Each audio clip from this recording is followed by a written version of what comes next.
Manana ny fijeriny zava-misy eto amin'ny firenena amin'izao fotoana izao kosa ny Réverend Andrianalijohn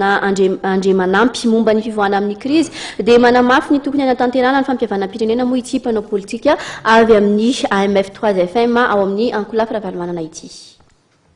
Mankasitraka ny fandraisana andraikitry ny gouvernemanta sy mivondrona resam-pirenena amin'ny siny fanadihadiana tsy miankina izay tanterahana ny atsimon'nosy ny Réverend Andrianalijohn Ndriamanampy. Nosoritan'ity mpanao politika ity ihany koa fa tsy azo hidivirana amin'ny fampihavanam-pirenena satria efa metraika amin'ny isa-tokantrano ny krizy. Manamafy ny tokony hanatanterahana raha-bakteny ny soro-dalana ihany koa ny filohan'ny AMF 3FM. Misy vahaolana raha tsy tonga fampihavanam-pirenena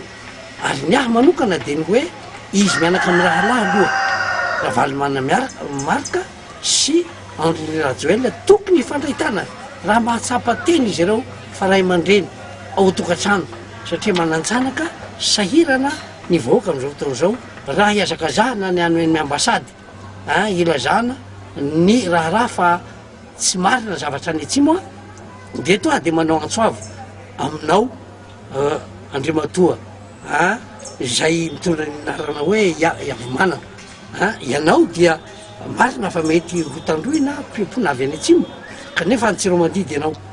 ka anao tsy mahalala zava-misy ana efa nambara ny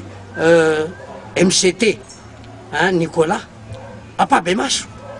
na dia pomba ny fitondrana zato isanjato azy izy dia nanambara fa tsy mety ny zavatra misy any atsimo. Ianao indrindra efa milaza fa diso ny zavatra lazain'ny olona momba ny any atsimo ary izay no isorako ny gouvernement nasana ny renendraikitra miaraka amin'ireo masovoa sy indrindraindrindra manana planina hijerena zava-misy any satria izay ny vahaolana tsy misy afa-tsy mifampihavanana indrindra ho antsika ray aman-dreny am-panahy. Raha tsy hivina dia nanomboka amin'ny volana Jolay 2024 ny Réverend Andrianalijohn Ndriamanampy no efa niantso ny tokony hifanatona ny filoha teo aloha mariky Manana sy ny filoha antetezamita Andry Rajoelina ary nanao antsoavy ny ray aman-dreny am-panahy eo anivon'ny FFKM indray andraikitra ary amin'izao faran'ny taona 2024 izao dia mbola manamafy ny tokony tena isian'ny fandraisan-tany amin'ny mpanao politika ny AMF 3FM.